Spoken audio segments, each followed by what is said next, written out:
Ang iyong katanungan ay galing kay candidate number 7. If you will change something in the Philippine Constitution, what will you change and why? Justify your answer. Again, if you will change something in the Philippine Constitution, what will you change and why? Justify your answer.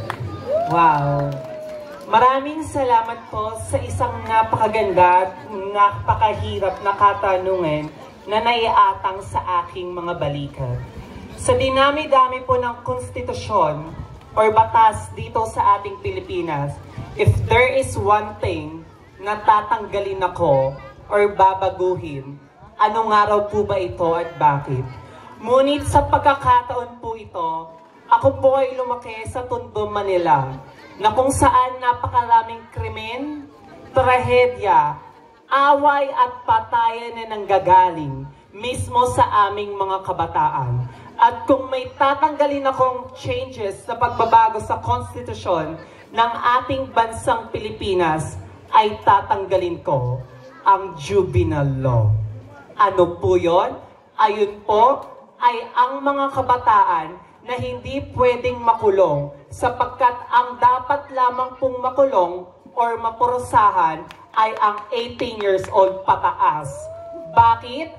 Dahil habang bata po tayo, habang paulit-ulit tayong nakakagawa ng kasamaan, krimen dito sa ating bansa, magiging madali na lang natin ito ulit-ulitin habang tayo ay tumatanda. Kaya mas gugustuhin ko po na tanggalin niyon or ibaba ang pagkulong sa bawat tao upang magkaroon tayo ng patas na pagtingin.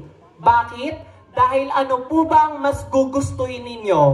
Ang mga taong inosente na namamatay, nakakagawa ng krimen, or ang taong pilit na gumagawa ng krimen dahil sa kanyang kagustuhang kapakanan bilang isang tao. Maging irresponsable po tayo at maging personalidad na tao na dapat hindi natin tinutularan ang isang pagkakamali ng isang tao dahil habang siya ay tumatanda, lumalaki din ang kanyang pagkakamali.